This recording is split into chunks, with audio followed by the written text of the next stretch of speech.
everybody. Hey, everybody. Welcome.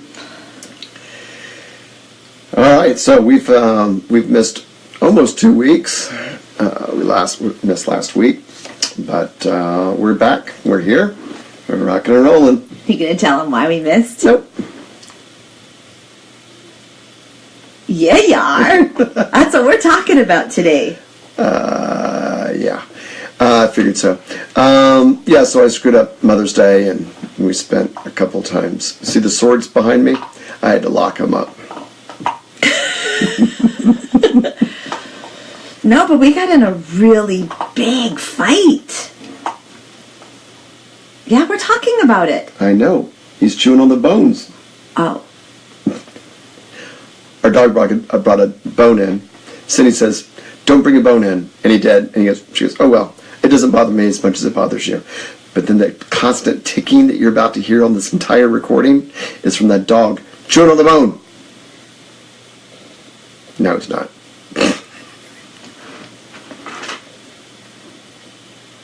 Now he is.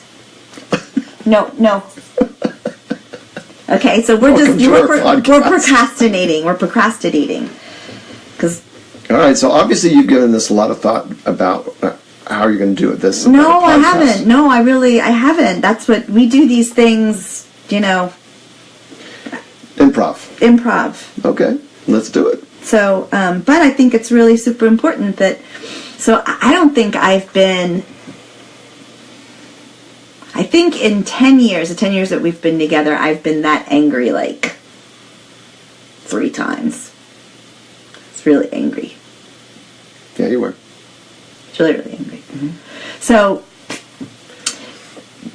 Jay and I have sat down with, we first talk about the 5 love languages, because that's where it kind of starts, right? Sure.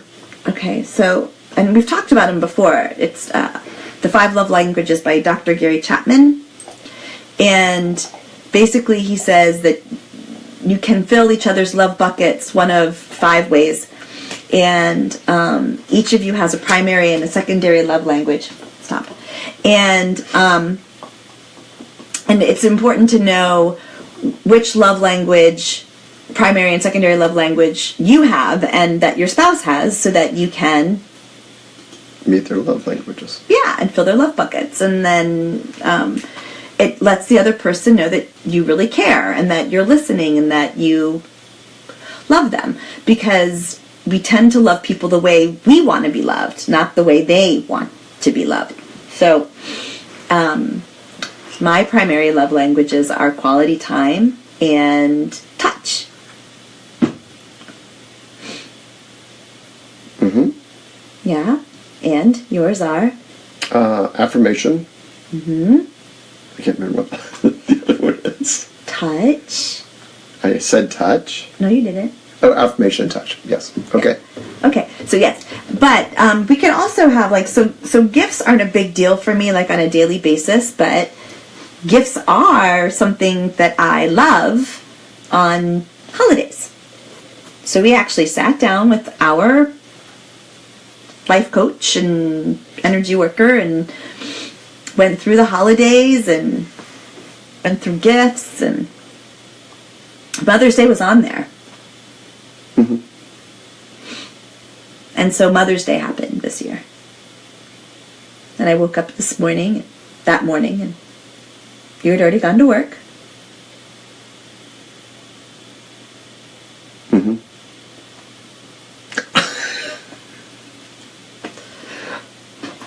Okay, so, and there was nothing there, but I figured, okay, well, he's at work, and just after work, but he did wish me a Mother's Day, a happy Mother's Day.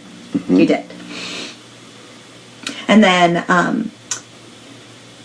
so then you called me, you got off work early, and you called me, and you said, do you want to meet at Camino for dinner, which is a place that we always go. We go a lot. We go probably at least 3 times a month. Right, so we met there and had dinner, and I figured when I got to dinner that he would give me my present, and no present. So I figured, well, he just has it at home, right? So I got home, and there was no present. And so I jumped in front of him and I went, Mother's Day! And you said, Yes. yeah. And I said, present? And you said, No.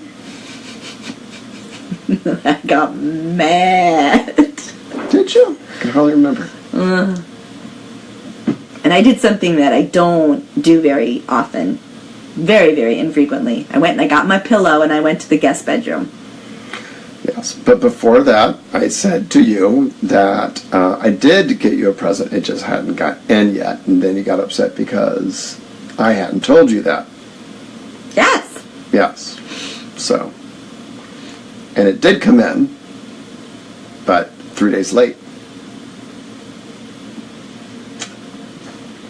By then you were sunk anyway. Oh yeah. I tried to call an Amazon representative that would speak to her to see if she would actually speak to the Amazon. No. Because we had talked about if you say you're going to do something and you promise you're going to do something, then and it doesn't happen, it's okay if it doesn't happen, but you just have to be you have to tell the other person that it's not going to happen. Still learning that. Yeah. So first I got angry. And then I got really sad. Because so the next morning we had a huge fight. I started yelling at you. I was in the shower screaming it.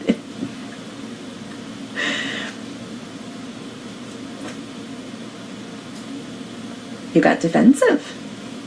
I wonder why. You know, I think I don't. Who wouldn't get defensive when they're being screamed at? Well, I didn't start by screaming. I'm not gonna like this podcast. No one else is either.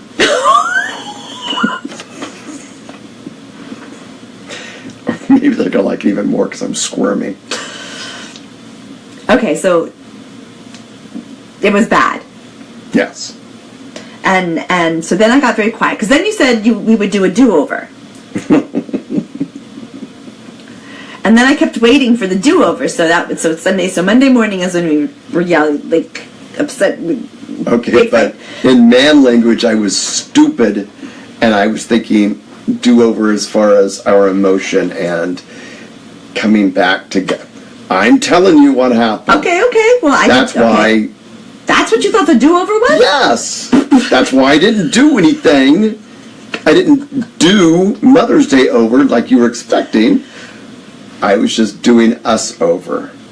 Like when you and I are upset and you say olive branch. I gave you an olive branch. And I'm like, okay, I thought that's what that was. And then you kept waiting for me to do over Mother's Day. And I didn't know that's what you're talking about until the next explosion. And then I realized. Yeah, so I waited, and as I'm waiting, so Monday. So much fun. This is. I'm so glad waiting we're talking about this. We have to, because it's real. It's real, and this is how people get stuck. So we basically shut down for 2 days, right? We shut down Monday, and we shut down Tuesday, and I stopped after our argument on Monday morning. I got over being mean. I stopped being mean, and I just got really, really sad, and I just got really quiet. I was polite. I didn't not speak to you. I just didn't want. I wasn't going to start a conversation. So we both got like super quiet, and the quieter he got, the more sad I got, and then I woke up about 4:00 in the morning on Wednesday morning, and then about 4:30 in the morning, I decided I was going to wake you up. Yes, by hitting me in the back. So I did it. Yeah. Yeah. That's when I learned what do-over meant. But I learned something really important about you. Well, okay, so let's finish. So I put my head on your chest, and I said, we really need to talk about this. And you said, you're right, we really do. And I said, I don't understand. You work in a resort and spa. Like, you could have just walked 100 feet to the spa and gotten me a gift certificate. I'm like, and even if you didn't want to walk that far, there's a gift shop 10 feet away that you could have walked into, and I would have liked anything from there. And you pass by a Safeway twice a day where you could have just gone in and gotten me flowers. And you said to me, do you remember what you said? No. You said, you mean it's that simple? Yes. Yeah. And I was like floored. And I went, yes. And you said, I thought it had to be really big. Remember? Mm-hmm. And so I said, no. Wait, how big?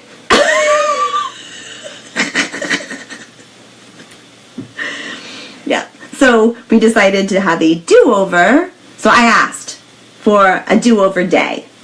Mother's Day. A do-over Mother's Day, which you agreed to. Mm-hmm. And then we had a fabulous day. Mm-hmm. It was really good. Yes, it was. And a really good time. And it was nice. Mm-hmm. So then it was better. All better. It's all better. Yeah. So I learned something really important about you, and I'm really glad that we had that scuffle, because what I learned was you go to freeze. When you think that you've done something really, really wrong, you go to freeze. You go to freeze in your thoughts, you go to freeze in your emotions, and you go to freeze in your actions. And you weren't shutting me out verbally because you were being mean or it was kind of the screw you thing. You really didn't know what to say to make it better. Right? Mm-hmm. And then you didn't really not do the do-over thing to be mean. You really didn't know what to do. Mm-hmm. And it wasn't... because sometimes with couples, when one person goes into freeze, they're going into freeze to shut the other person out. And that's their way of saying, screw you, or you can't manipulate me, or you can't control me, or you can't make me, da-da-da-da. They just shut them out. And that's not why you do it. And I didn't know that about you.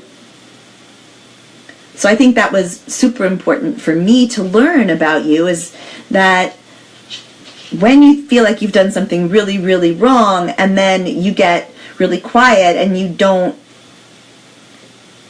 do or say, it's because you really just don't know what to do or say. And so I can actually help with that. Can I? Mm-hmm. Oh. Okay. Good. I think that was important. That was a big deal for me to learn that about you. And I think that if couples can learn something in these big fights that they have, that it makes it easier for them to get through. And the next time, they'll have more insight and more wisdom.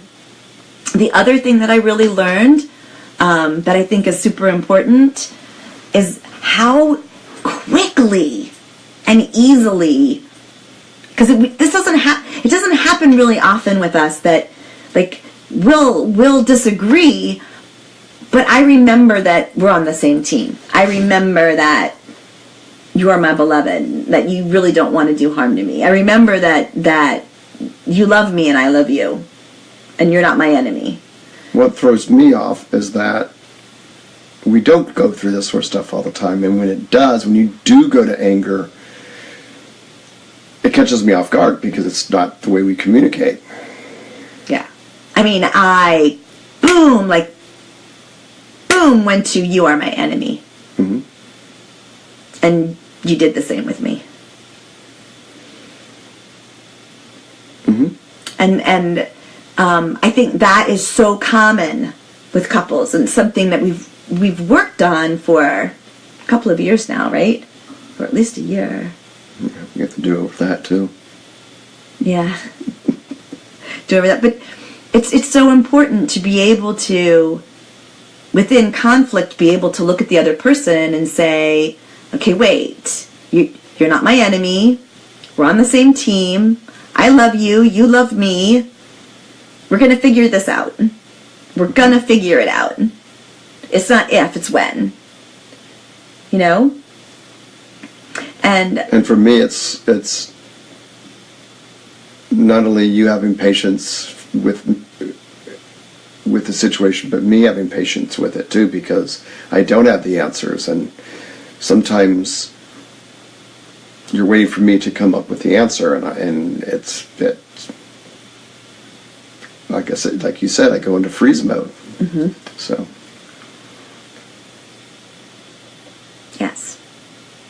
So I think that in using this podcast to help couples, that, you know, sometimes I've had couples like make t-shirts that say, you know, I'm your friend, I'm your lover, I'm your beloved, I love you, we'll figure it out. And to either, like, when they get in these situations, like, put the t-shirt on, or have it out where you can see it, you know, and up where you can see it, to remind you that you aren't the enemy.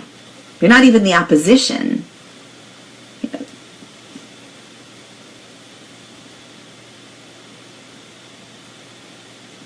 Just messed up. mm-hmm. And then a week later, I messed up.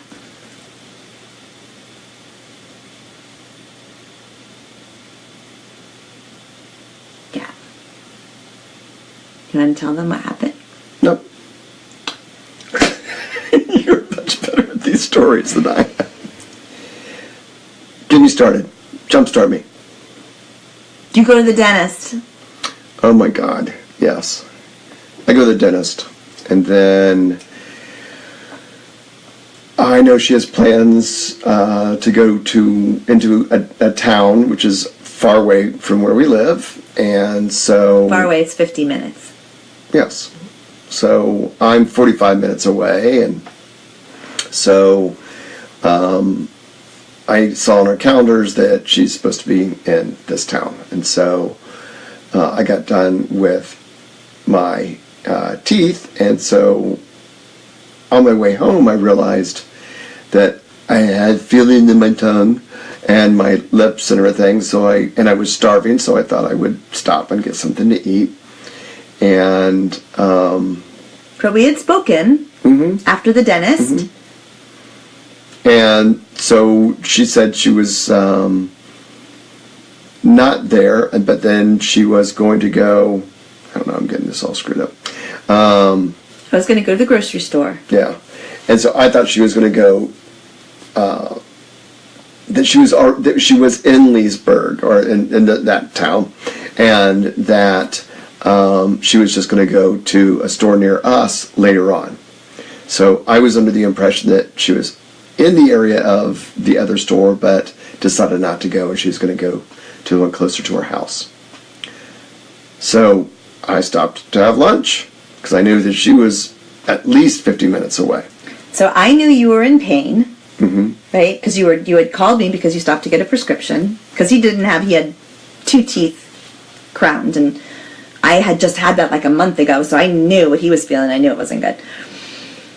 And I was worried about him, because he doesn't like pain. The martial artist who doesn't like pain. Anyway. I want to do martial arts. Don't hit me. I hit back. Oh my goodness. That's the biggest But first you go, misconception. ow!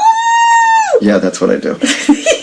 So anyway, so I knew he was in pain, and I felt bad, and so I was running around like a lunatic trying to get stuff done so that I could be home to take care of him. And I was really looking forward to like being a soft, kind, and loving wife and taking care of my husband who was uncomfortable from, all this work that was done in his mouth, and I come rushing home, and it was 2 hours after we had spoken. Mm-hmm. And I rush home, and you're not there. Yeah, so I see a note from her saying, I'm on the way home. I'm like, oh.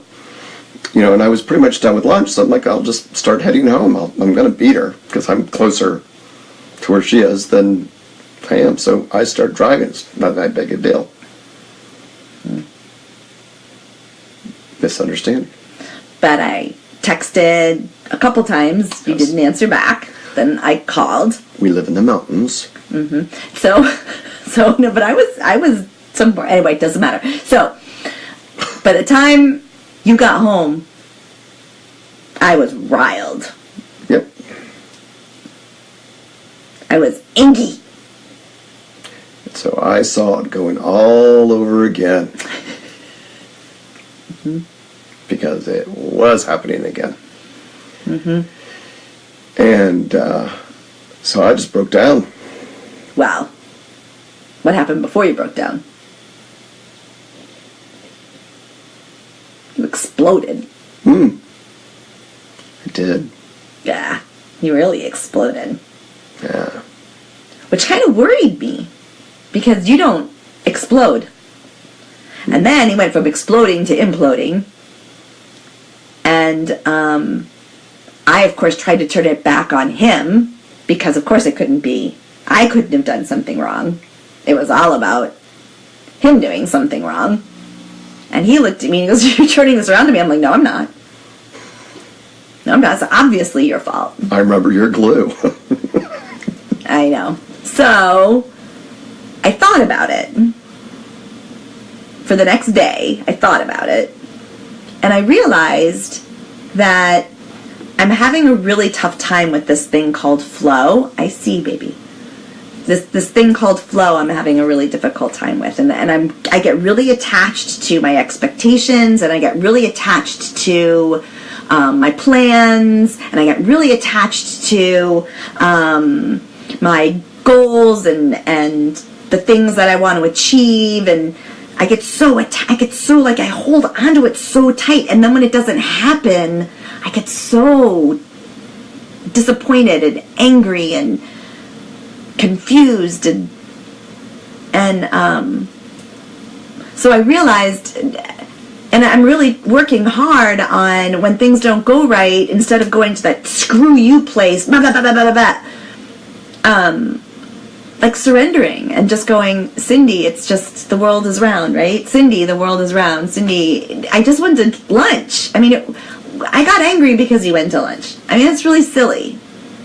So, anyway, so I apologized. And the next day, and I actually got down on my knee in front of him and apologized. I hate when she does that. I love when I do that, because it shows how much I understand that I have screwed up, and that's how much I value you. And so I'm working on the flow. You work on the freeze, I work on the flow. Yes, ma'am. Okay. Boy, this was a tough one. Yeah. Stay tuned for our next podcast. And thanks for listening to Jay and Cindy Sitting in a Tree. KISSING.